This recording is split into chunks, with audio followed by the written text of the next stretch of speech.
Welcome everyone to today's session. Before we start, I would like to thank ECA ADEC, SPIA and MOE for their support in putting on this training to ensure children and their families are kept safe when nurseries reopen. We understand you may have questions relating to the guidelines. While it is hoped the training will address most of these, if you have any questions, please type them in the question box here, along with your licensing authority, and after the training, the most frequently asked questions will be forwarded to the appropriate licensing authority. After completing your 2 mandatory sessions for teachers, teachers' assistants, we will be sending you a link before end of the week where you will have to complete a short assessment to be able to get the certificate. The emails will be sent out by system based on the completion schedule. So if you have not received your email, please do not worry, and it will be sent to you shortly. Today's trainer is Lara Hudson, who is the director of a chain of nurses in UAE and also an experienced trainer and mentor. Lara? Hi Rafi, thank you for that kind introduction. Good evening everybody and welcome to tonight's session, which is operating safely under the new government guidelines. Tonight our focus will be on guidelines 1 to 3. So let's get started. Tonight you will notice that you are all on mute. We've put everybody onto mute so that we can enhance that listening experience for everybody that is attending. As Rafi has just mentioned, there is a chat function at the top of your screen. It's called Q&A. If you have any questions that you would like answered, please do put them in there. And just remember to put your licensing authority name at the beginning so that we can make sure that your questions go along to the right people. Unfortunately, we aren't able to answer any questions tonight, so please, if you have raised your hand, we're not being rude, we just can't answer the questions. All of the questions do need to go for answering to the licensing authority. If when you finish tonight's session, you think you have a question, or perhaps as you're starting to prepare for the reopening, you have a question, do go and visit the Kinderly website, and that's www.kinderly.ae/Taqueen, and there is an opportunity there for you to ask your questions also. So please do go and visit that. And also all of the questions are regularly updated in an FAQ document there. So it may be that your question has already been answered and you will find the answer there. There's lots and lots of information on the Kinderly website. So there's soft copies of the documents if you want to have a read through those for yourself. Everything is there for you to download and have a look through. As Rafi has just mentioned, there is an assessment at the end of this training and a link will be sent over to you in the next few days. So log on, and as you go, you'll be able to complete that assessment and then get your certification. And finally, tonight's session is being recorded and is available 24 hours after we've delivered it. And it is available in Hindi and Tagalog as well. Right, let's get started. This session really is aimed at nursery staff, nurses, cleaners, teachers and TAs, and it's meant to introduce you to the guidelines with a focus tonight on 1 to 3. We're going to have a look at what the guidelines say and what your roles and responsibilities are within those guidelines. I just need to tell you that tonight's training is not in place of you reading the guidelines for yourself. It is expected that you will go and you will look through that documentation. As I've said, if you haven't got copies available to you now, they are available on the Kinderly website. So it really is important that you do go and get that information and that you have a thorough understanding of the expectations that are resting on you in your different roles and responsibilities. So do take time to go and have a read through them. If there's anything that you don't understand, do go and ask your nursery head teachers, your owners, your managers, and get that clarification. That really, really is important with these guidelines. And that's going to ensure that everybody, the children, yourselves, and the parents and families, of course, all stay safe once we reopen. Right, Rafi, we've got quick time for a poll, if that's okay with you. What we'd like to know is how confident are you feeling about implementing these guidelines at the moment? So take a few minutes just to read through each of those answers and tell us how confident you're feeling at the moment with those guidelines. I just would like to let everybody know that this is not part of the assessment, and this poll results stay with us. We just want to know the level of understanding of what you have from the guidelines. So in case there are more guidelines in the future, we'd know what feedback to give to the relevant licensing authorities to make it either more clearer or more easier to understand. So we would appreciate your honest answer and your honest feedback on this. Yeah, that's exactly right. Thanks, Rafi. Yeah, these are not part of your assessment process. I should have added that in. This really is just so that we can feed back information and hope that in the future we have the right information to support you moving forward. We do have a full house today, Laura, so the assessment is 50% almost. We might have a full house, Rafi, but we're voting quickly tonight. We're polling quickly. Looks like it. We have an eager bunch.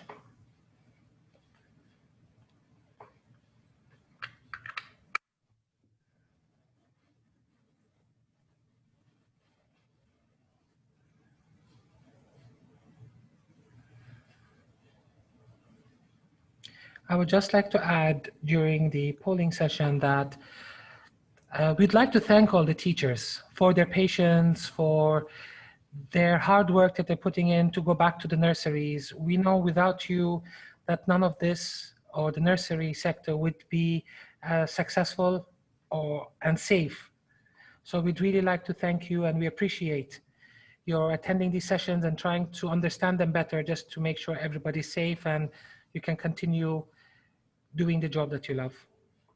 And that we're so good at. I'm just going to put that in there. How are we doing? 70%. Can I just quickly add here as well, Rafi, that the sessions are available in Arabic. So we are offering these sessions in Arabic and English, and you need to go and make your booking according to the language that you wish to obviously attend in. So please do make sure that if you're looking for the Arabic sessions, you do make sure that you are registering for those. Almost there, Lara. Brilliant.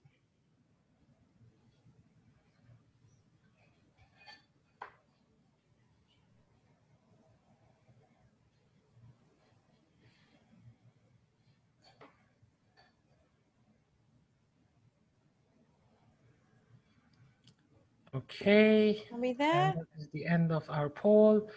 Share the results.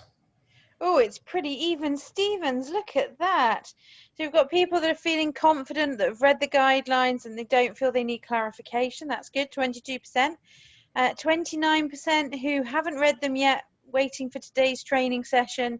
And then you're going to go away and read them, I'm hoping. Number 3, you've read them, you understand bits, but you'd like some clarification. Good, that's what tonight's session is for. And people who would like help to understand them better, again, that's what today's for. So hopefully we're going to be able to help everybody out. And if you do feel confident, that's fantastic. Hopefully we're going to leave you walking away feeling even more confident and reassure you that what you're thinking is absolutely correct. Right, so moving on.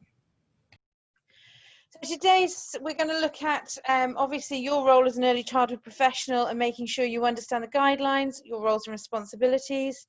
And we're hoping that we're going to give you some ideas on implementation of these guidelines in your setting, because there is an expectation that you will go back and that you will support your setting leadership in implementing these guidelines. They need to understand from you, the people that are carrying this out every day, what is workable and what perhaps needs tweaking to make it work a bit better.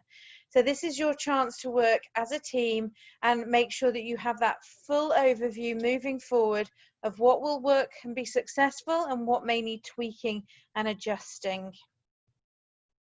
By the time you leave tonight, I'm hoping that you're going to be familiar with guidelines 1 to 3 and the documents around it, that you're going to understand your roles and responsibilities, and most importantly, you're going to know that what we're doing here is about keeping the children safe, their families, and ultimately you guys safe as well. We're going to be hopefully looking at some practical applications of these guidelines so that you've got some ideas to take back with you. And that We're going to be looking at being supportive in our role as a team member and helping our leaders. As I say, it really is important that you do get involved now and that you go and give them feedback and ideas and suggestions of how this could work in your setting. And that's critical moving forward. These guidelines apply to nursery schools, both government and private nursery schools. And it's also emirate-wide, so these are federal guidelines, so they apply to all emirates. You may know, or you may not know, that there are 9 guidelines, and these are the guidelines that we have. Number 1 is know the latest facts. Number 2 is hygiene awareness. Number 3, hand washing. Number 4, social and physical distancing. Number 5, staff and child sick leave and attendance. Number 6, crisis management. Number 7, positive relationships with parents. Number 8, supporting vulnerable populations. And number 9 is well-being. Now, these guidelines are covered across 5 different documents. And the ones that are really important for you to go away and have a look at are the reopening guidelines themselves and the roles and responsibilities document. In addition to those, there is a self-assessment form, there is a reopening plan template and a reopening plan manual. But the ones that really, really are important and I feel that you should understand and know and have read through is the reopening guidelines and the roles and responsibilities. And those 2 documents cannot be read in isolation. You have to read them together because they do link and they do feed into each other. So take some time and go through them. As I say, if there's something you don't understand, please go and ask your setting manager or your head teacher or the owner and ask them for clarification, because obviously this is going to be a case of interpreting these guidelines and making them work for your setting. So it is really a case of understanding their approach to these guidelines. So as I mentioned, there are roles and responsibilities, and there's lots of different roles and responsibilities within it. Obviously, the nursery principal, the title principal does cover any of the leadership within your setting. So that could be the owner, the head teacher, the manager. The principal is that heading that we've given there. And then obviously nursery staff, that's another heading. And for that, it includes your nursery supervisors or teachers, your nursery supervisory assistants, so your assistant teachers, your admin team, SENCO, people like that, anybody that's employed in the nursery and is working under an employment contract with you. And then there's the school nurse and the cleaners. So take time, go through the roles and responsibilities document. You might wish to highlight the roles and responsibilities that fall under your role, so that you have those and you almost got like a quick reference guide, because sometimes when you look at it as one document it may seem a little bit overwhelming. So take time to go through that and work out which is yours. I keep coming back to this fact that it really is important that you do have that culture within your settings where you're supportive and you ask questions when you don't understand, because it's only through doing that that you're ensuring that you have that level of understanding that you need to keep everybody safe. If, for instance, perhaps the guidelines, you need some of them translated so you have a better understanding, go and ask somebody within your setting that may be able to help you with that. Ultimately, everything that we do every day is all about the safety of everybody that's related to the setting.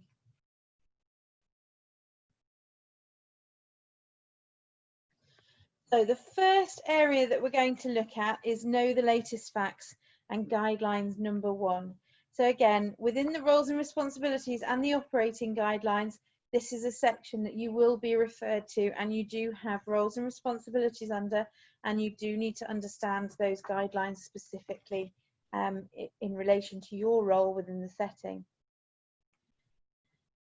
So it really, really is important that you are up to date with current information, and there's so much information out there. You need to ensure that you're getting information from good and reliable sources. For the sake of today's training and for the sake of the guidelines, we're really recommending that you look at sources such as the Ministry of Health and Prevention, the Department of Health, the Ministry of Education, ADEC, SPEAR, and the World Health Organization, as those are good sources of reliable information, and they're also quite localized, with your licensing authority being able to give you really local guidance for you to follow. It's really important as well that as nursery staff, you understand what the symptoms are of COVID-19 and that you would be able to recognize them if they were to exhibit themselves in a child or perhaps a colleague or indeed yourself. So do take time to understand what the signs and symptoms are. A good person to ask here is your school nurse, because they should have current and up-to-date knowledge on this. And again, just make sure that you're familiar with it and any changes that may happen or any updates on those signs and symptoms. For example, one of the more recent ones is a rash in children. So again, just take note of those things.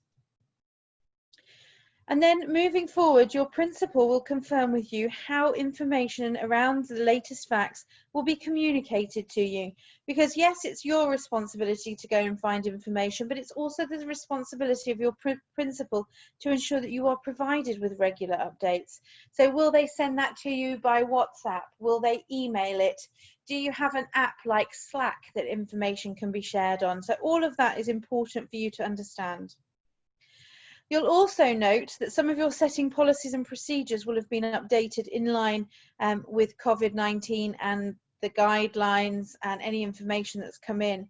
So for example, your hand washing policy may be updated, your hygiene policy should have been updated, there should be new checklists in place for cleaning, and it's important that you familiarise yourself with all of that information. Your school principal should be asking you to do some training, some online training. Again, just to go over some of these changes with you. They may share information as a staff handbook. They may share information by email. Again, just make sure that you understand where that information is going to come from and how you can access it. If there is anything in the policies and procedures that's been updated that again you'd just like clarification on, please do make sure that you go and ask. That really is important. Attending tonight's training is the first step towards reopening for nursery staff, and as I say, over the next few days you are likely to be asked to attend training sessions online if you haven't already been asked to do so, and these will be explaining to you things like the safe use of PPE. How do you use it correctly in our settings? Again, going through those policy and procedure updates, explaining to you how transition in your nursery is going to be managed, or they may ask for your suggestions as to how it could be managed. They'll talk through how the bubble system will operate, and they will most probably give you your bubble areas, which spaces you're going to be able to go into, which bubbles you're going to be linked to. So there's going to be lots of information coming to you, so make sure you're ready to take that information on. Perhaps you need notepad and pen to take notes on all of that. But there's an awful lot of information in these guidelines for you to think about and then put into practice within your bubble groups. And obviously moving forward, depending on the age group of the children that you're with, that's going to determine the information that perhaps you share within your bubble group. Some children may be interested in learning more about COVID-19 and others may not. So again, what's your settings policy on sharing information pertaining to COVID with the children? Here I've just put some links to some different resources for you. Again, have a think about how you want to share information, if you want to share information. There are a number of stories out there now that talk about hygiene practices and COVID-19. There's some Arabic resources out there now as well. And also the World Health Organization has a number of resources for talking to children about COVID-19. So all of those are important. And again, you understand what your settings policy is on sharing information with the children.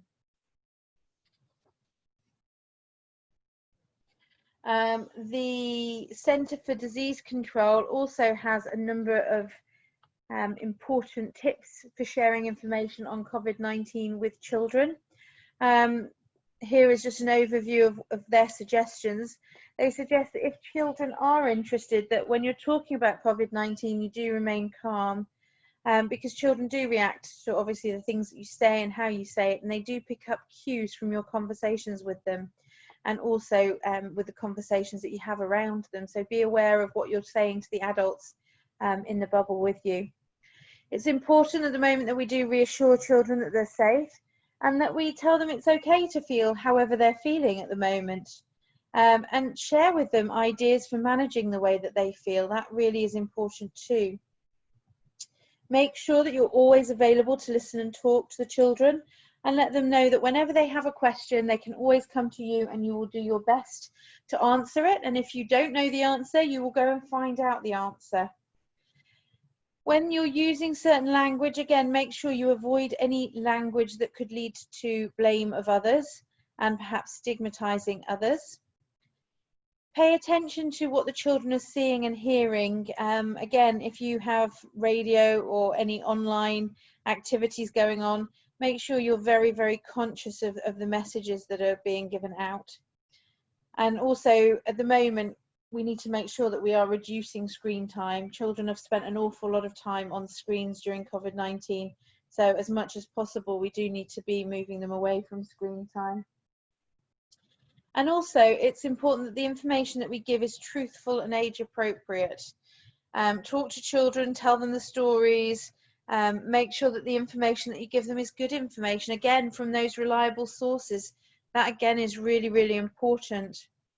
And then finally, it's important that we give them the information on those everyday actions that they can do to reduce the spread of germs. So they're hand washing, making sure that they cover their coughs and sneezes with their elbow, and then also making sure that if they do blow their noses on tissues, that they put their tissues into the rubbish bin, and not just drop them around in the classrooms or, you know, in the outdoor areas. So again, teaching them that good personal hygiene practice is really, really important as well. So the Early Years Alliance from the UK also says there's a number of things to take into account when you're talking about COVID with children. Most importantly, don't force the issue. If you consider doing circle time activities on coronavirus, it really is going to have very little relevance to the majority of the children that you have in your care. Make sure that the information that you do give children is relevant, age appropriate, and most importantly, simple.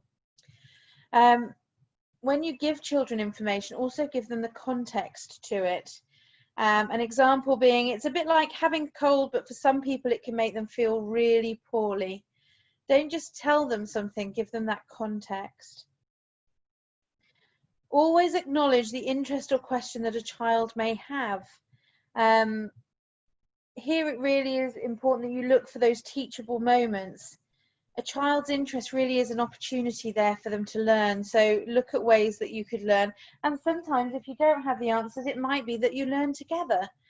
And again, in early years, we're very, very good at doing things like that. So this again is an opportunity for us to do so.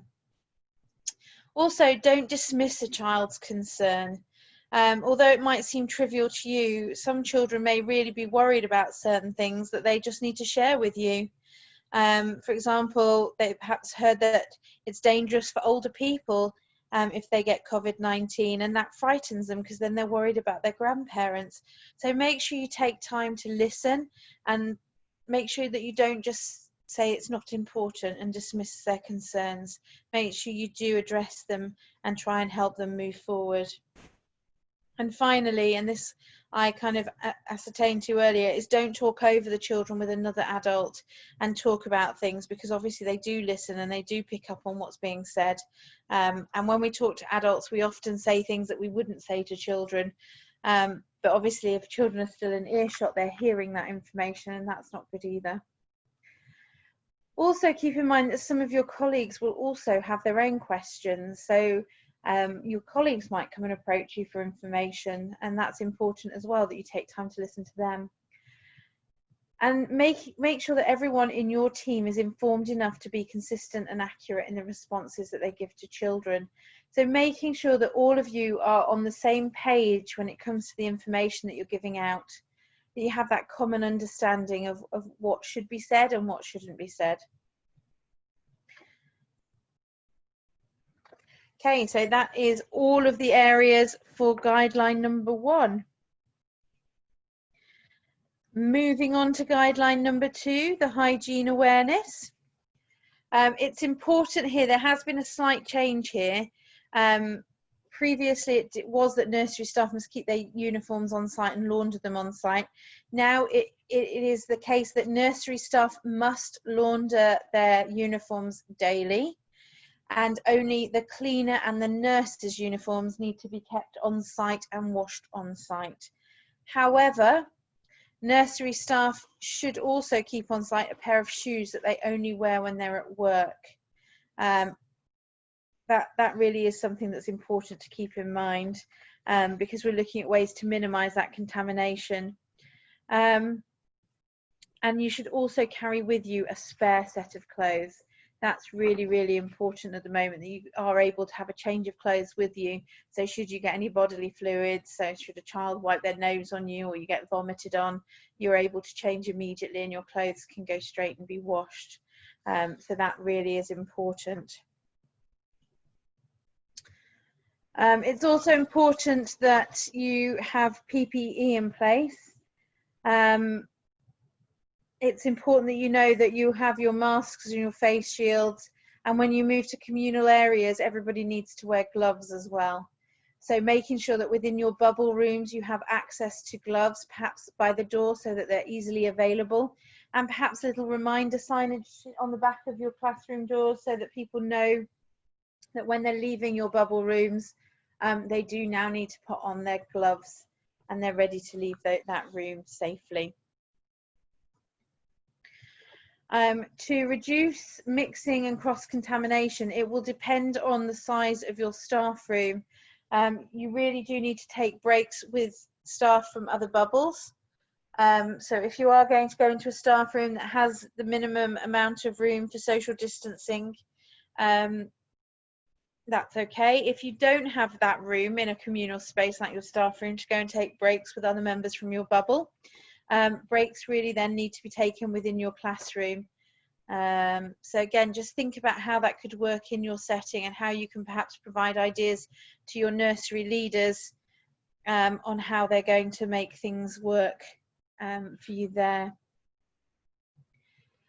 You need to carry out an audit of your classroom and the resources in it, because everything in it needs to be easy to clean and easy to sterilize.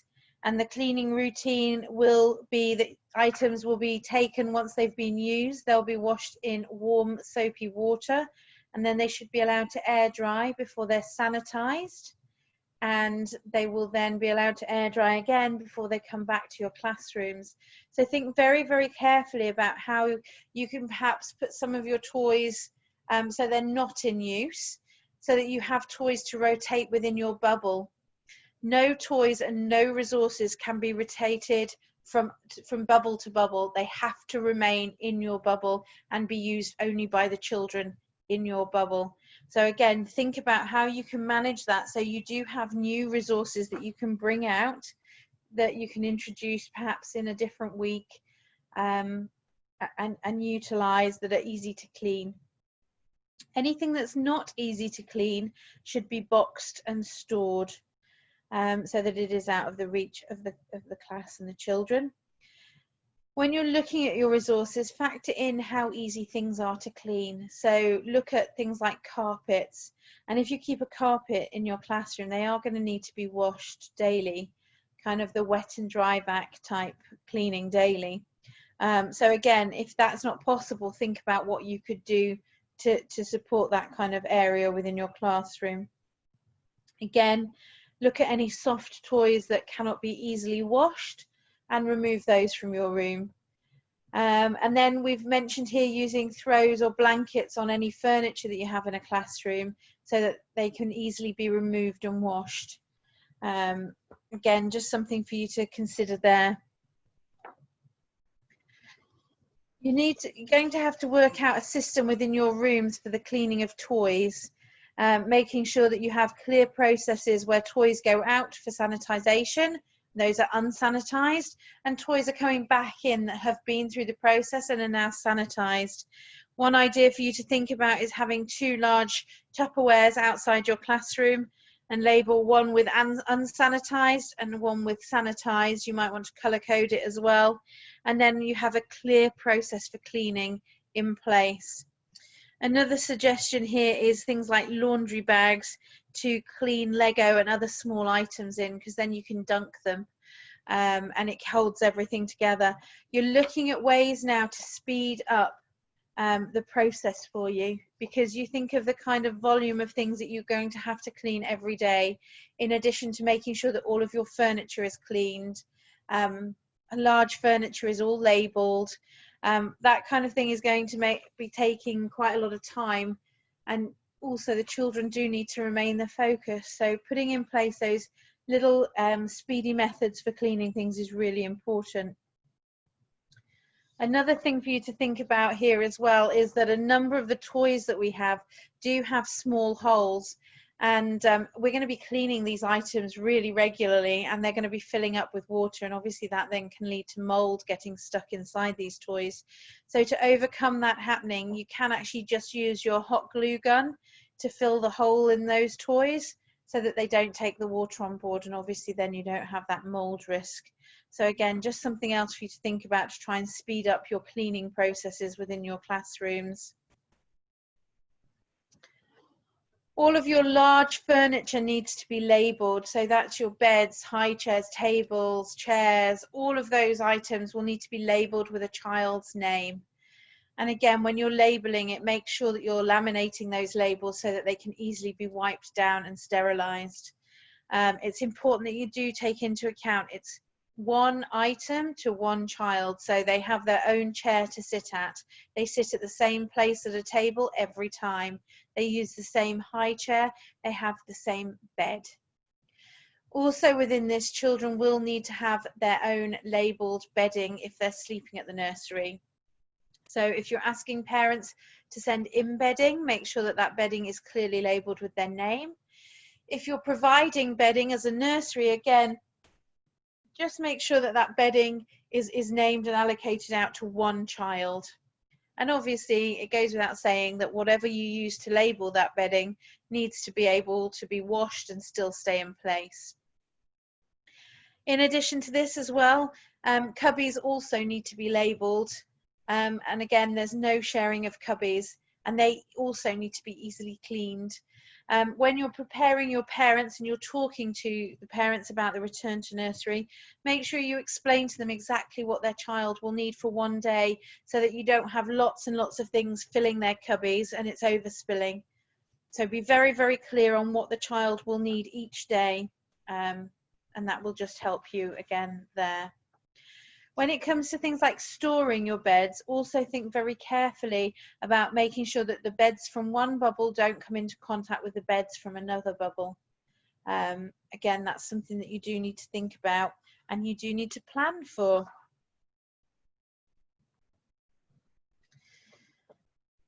Within the nursery, we will have children that will sleep, and those children, when they do go to sleep, are not to mix with children from other bubbles. So obviously the most obvious solution here is that they do sleep in their bubble rooms. We've mentioned as well that they have to have their own bed, and their bed must only be used by the named child. We've talked about the bedding must only be used by the same child, and their bedding needs to be washed daily, and it should be washed daily on site. It shouldn't be being sent home. Parents should be bringing in whatever you need in requirements of bedding, and it should be left in a setting where it will be washed daily. I would strongly suggest that you request 3 sets of bedding for each child. I know it's a bit of an addition to store, but it then means that you have 1 set of bedding that's in use for the bed for that day. You have 1 set of bedding that can be in the wash. And then you also have a spare set of bedding should it be required for that child. Perhaps they get something on it, or you know, they dribble on it as they're getting on or whatever, and you feel that you need to wash it. You do then have a spare set in hand that you can use. I would also suggest to you here that you consider having the children sleep what we call top to tail. So obviously we have a social distancing requirement here when we put the beds out, but if you look at my photo or my picture on my slide, one child is sleeping head up and then the next child is sleeping foot up. Again, it's just increasing that distance between their faces. So again, just something for you to consider, topping and tailing them so that they don't breathe into each other's faces. Again, it's just an additional measure that you can take, but it's entirely up to you whether you wish to go ahead with that. When you're putting your classrooms and your bubble rooms together, it really is important that you think about the signage in your classrooms. Again, think about the height at which you've put your signage. Is it for children? Is it for adults? If your signage is for children, it should have lots and lots more pictures in, whereas you can add more words if it's for an adult. And obviously you're thinking if it's for a child, it needs to be at a child's eye height. And if it's for an adult, a little bit higher at an adult's height. Also, all of the signage in your rooms should be laminated so that it's easy to wipe, clean and sanitize. Once the children have settled, something to think about is actually making the children the star of their own hygiene posters. Children pay a lot more attention when the poster or the information that's coming to them is meaningful. And obviously, if they are the star of the hygiene poster, then it's going to mean something to them. So activities moving forward could be that they make their own hand washing posters or their own posters that show how you sneeze or cough into your elbow. Again, just some thoughts for you moving forward to make that signage more meaningful. If you have display boards that are at child height, think as well about how you're going to make sure that they're cleanable and able to be sanitized. Laminating as much as you can is obviously quite important as well. If those displays are at a lower level, you might want to think about buying the transparent plastic fabric just to cover over them. So again, they're easy to wipe down every day. And again, transition obviously is the most important thing when we return, and making sure that the children settle quickly into what is this new normal.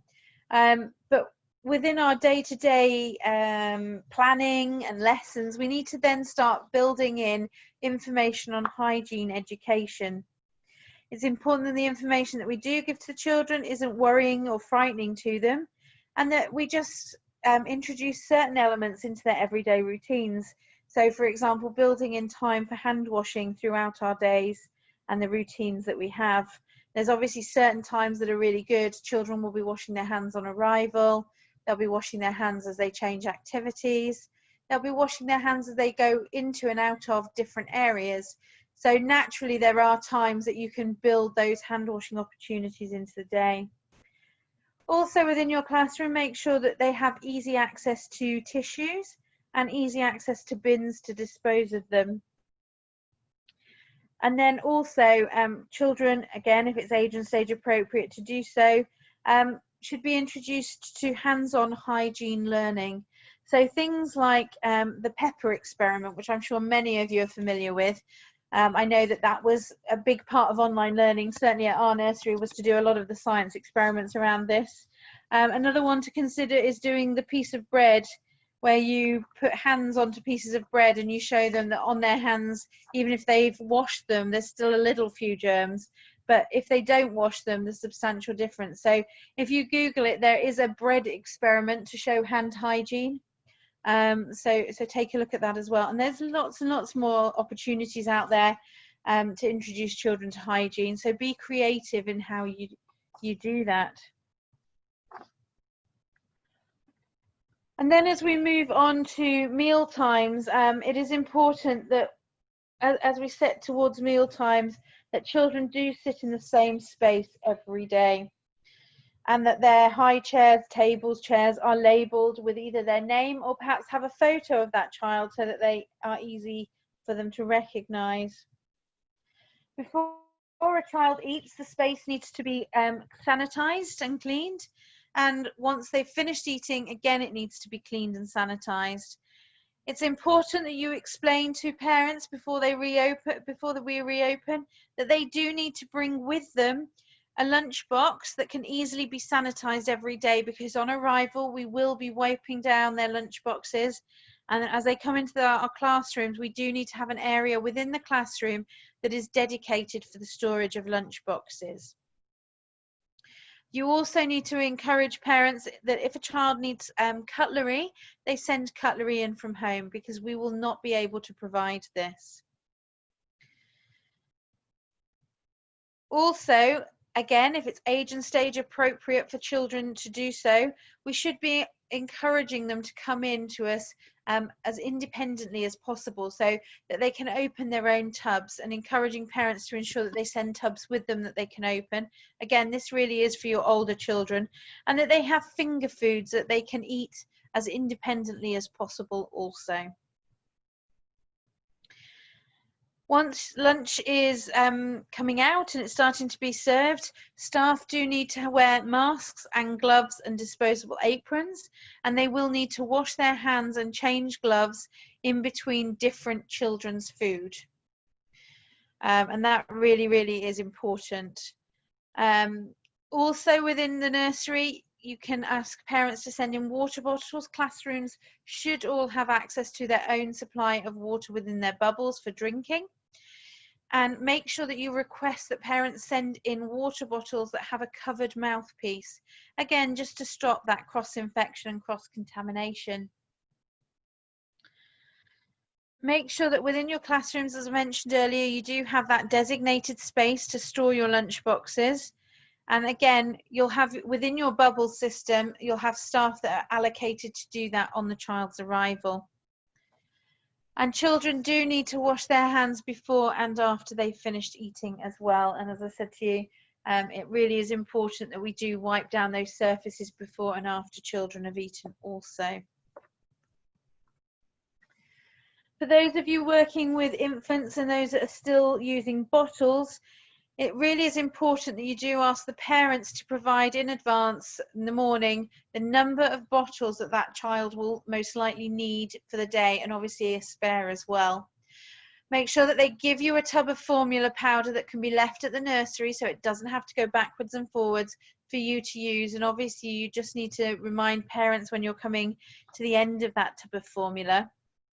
And again, by having those bottles on site that you don't need to sterilize because they've given you enough for the day, it just means you don't have to adhere to different parent sterilization protocols. And again, it's just going to speed things up for you because you have got lots and lots of different things that are going to be needing to be cleaned. So where you can minimize some of it and still keep the same levels of safety, it really is ideal to do so. Before parents rejoin us after reopening as well, it's important that if you have any mums that are breastfeeding, you do tell them that unfortunately, while these restrictions are in place, they will not be able to breastfeed at the nursery. Again, give them good notice so that they can go away and they can think about how they're going to manage that, rather than surprise them with short notice. The children's work at the moment, we can't send home hard copies of the children's work. However, it really is important that we do celebrate this with the children, and that we also provide copies to parents so that they can celebrate it. So what we're saying at the moment is take photos and either send it through on your app or an email or perhaps a weekly newsletter. However you communicate with parents, it's important now that you also use that mechanism to celebrate children's work. So it might be a piece of artwork, it could be a model that they've made. Again, make sure that you share that. If you do have any artwork hard copies, store them up, and then at the end of the term they can be quarantined and sent home. Perhaps as well, encourage parents to discuss with their child any of the photos that they have received of any of the work that they're doing, just to make that link between home and nursery a bit more supported. And then guideline number 2, there are roles and responsibilities for the cleaner there as well. Take time to go through those guidelines and those roles and responsibilities to understand what your role is if you are the nursery cleaner. You have one of the most important jobs in the nursery at the moment, because ultimately we are relying on you to keep us safe. So please make sure you do understand that, and that you have taken time to go through that with your principal if you can, so that you understand her expectations of you as well. As I mentioned earlier, there does need to be a clear process in place for cleaning all areas and items. Speak to the nursery leadership team, because they should already have started to put these measures in place, and they need to share those with you. Think about each of the areas and each of the items and how that's going to be done. And also within your bubble system, consider having somebody, and that's their responsibility, that they go and do all of that cleaning and that they understand the different processes. Any washing or any cleaning, we can't use cloth towels at the moment. We have to use disposable paper towels. So any cleaning of surfaces have to be done with paper towels and whichever cleaning product you're using. What I would say to you here is, please make sure that any chemicals that are kept in your bubble rooms are stored in a secure cupboard out of the reach of children. That really is important. And that any chemicals that you do have in your classrooms are not decanted from their original bottles. That really is important as well. During the course of the day, you're going to have to think about restocking and replenishing the resources that you need in your bubble rooms. So how will you request for items to come to your bubble rooms, ideally before the children arrive in the morning or after they leave in the evening, and making sure that you have everything you need. You also need to build time into the day when you can have the rubbish removed, because it's important that the rubbish is removed regularly from the nursery setting. And your cleaning team need to understand and identify the touch points. These are areas that are regularly touched around the nurseries. For example, door handles, elevator buttons, locks, as these need to be cleaned a lot more regularly, because obviously these are a high risk for cross-infection. So make sure you've identified those points and that the cleaners know that that needs to happen. If you have PPE on site that you're disposing of, you need to make sure that you double bag it and store it for 72 hours before you dispose of it. So again, identifying where PPE is going to be put, how you're going to store it for 72 hours before disposal. That's really important to work into your system.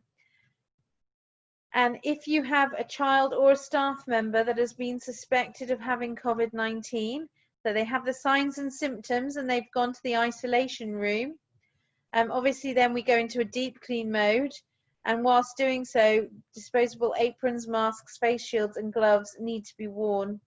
Once that area has been cleaned by the cleaner, they need to change their uniform immediately and put on a new clean uniform. So again, a really important cleaning process there. Your nursery as well now will have lots and lots of cleaning checklists. So again, just make sure that both as a bubble team and as a cleaner, you have identified the checklist and you know your roles, responsibilities and expectations around that. Okay, the final guideline that we're going to look at tonight is guideline number 3, and that's hand washing. And here the nursery staff and cleaners have roles and responsibilities that they need to be familiar with. The Ministry of Health has said that effective hand washing is when you wash your hands for a minimum of 20 seconds with soap and warm water, and then you dry them thoroughly with a paper towel. So that is good, effective hand washing procedure, and that is what you will be using as your procedure in your nurseries with your staff and your children. I mentioned earlier, and I just need to highlight it again here, cloth hand towels must not be used in the nursery. In our nursery, we've actually locked them away to remove the temptation. So again, it might be something you want to think about doing as well. If you have access to soap and water and hand towels, hand washing is preferable to using a hand sanitizer. But when you don't have hand washing facilities available to you immediately, hand sanitizer is a good backup. But you do need to be aware that hand sanitizer must not be used with children aged under 2 years of age, and it can be used with children aged 2 to 4 years, but you must supervise the children as you do that. You'll notice as well that within your setting, all hand sanitizers now are wall mounted, and that's just to make sure that that's kept out of the reach of children for obvious reasons. And as we move forward, we need to build into our lesson plans and our learning opportunities ways in which we can promote these good hand washing practices. And an idea here obviously is having certificates to celebrate that good hand washing practice. So something to think about with the children is celebrating really good practice and highlighting that. Making sure that you have adequate hand washing supplies available is also really important within your bubble rooms, and ensuring that they are regularly replenished. And if anybody is uncertain on the good hand washing practice and how to do it, making sure that you do all areas of the hand. Again, your school nurse is a really good person to go and talk to, because she'll be able to help you with that and give you an overview. I know that often the school nurses will tell you to sing the happy birthday song twice as a good measure of timekeeping, for example. So go and get the top tips from them as well. Again, here, just the cleaners and making sure that they wash their hands as well regularly, that there are resources available and that they have in place that system to replenish the bubbles and make sure that they have all of those items. Something that we're doing in our nursery is we have laminated wipe clean, like a whiteboard outside each classroom. Again, a sheet of paper that's laminated would do exactly the same job, that any of the bubbles can actually write on it what they need, so that the cleaner knows what to bring at the end of the day or what to leave at the beginning of the day, so that they have everything they need. Again, just to highlight here, please do not decant chemicals out of their original bottle into another bottle. It's important that chemicals stay in the bottle that they come in, because they have on it the COSH instructions, so that if anybody were to get it in their eye or worse, the paramedics would know exactly what's in that chemical and how to manage that situation. So under no circumstances should you decant chemicals out of their original bottles. Okay, so that concludes our introduction tonight to guidelines 1 to 3. Rafi, could we please have our final poll to see how people are feeling now? Can you just tell us how you feel now about guidelines 1 to 3, please? Because that's just going to be fed back again, so that we can let the licensing authorities know how you're feeling on this. I would just like to again say that we do have a Q&A function at the top of the screen. Please do put your questions in there, and before you write your question, just make a note of which licensing authority you fall under, so that we can make sure that we get the questions to the right people and get you the answers. The answers that come from there actually go onto the Kinderly website, so that's www.kinderly.ae/Taqueen. And if you go along there, you will see that there's an FAQ page that is updated regularly with the answers from the sessions that we're doing. So the chances are that if you have a question, it may already have been answered there. Again, there's lots and lots of information. If you haven't had access to the guidelines and those reopening guidelines and that roles and responsibilities document, go and visit the Kinderly website, because they are there for you to download and read. And I cannot tell you how important it is that you have read the guidelines and the roles and responsibilities document, so that you understand what is expected of you from the guidelines. It's your responsibility to go and find that information out. So I think that's everything. How are we doing, Rafi, on that poll? We're almost there. I just would also like to request from our attendees if they could mention in the chat function or in the Q&A what they feel about the training, what if they benefited from it, if they feel it's good. It'll help us also work on our training and to try to make it better for everyone as the sessions move along. So a little bit feedback would have really helped us. Yeah, so any feedback into there is gratefully received, because we do need to make sure that we we feed that back as well to the licensing authorities, and that they understand that side of things as well. So yes, please do put information in there.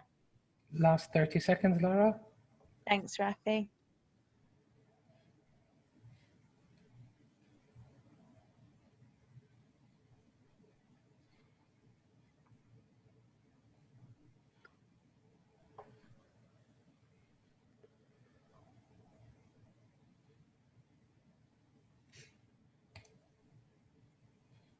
Amazing.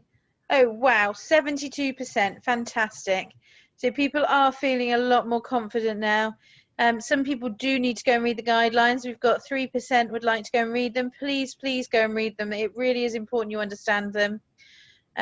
People are still looking for some clarification. Please use that chat bot at the top of your screens to ask any questions you have, but do mention the licensing authority so that we can get you the right information, because each of the licensing authorities, some of the things and their interpretation around those guidelines is slightly different. So it's really important we get you the right information to answer your question. And we've got 10% who still would like some help. Go and talk to your nursery leadership, because obviously they've had training over the last week or so. So they've started to formulate the plans and the way that they're going to move forward with this. So they should be able to also provide you with what these guidelines will look like in practice. So on behalf of myself and Rafi, I would like to say thank you so much for attending this evening. We do hope that this has helped you somewhat. Rafi, is there anything that you need to add? No, I just want to thank everyone for attending, and hopefully we'll see all of you in action when the nurseries reopen and this pandemic can be put behind us. We are looking forward to reopening, aren't we? We really are, Rafi. Fantastic. So have a lovely evening, and thank you very much for your time again. Good night.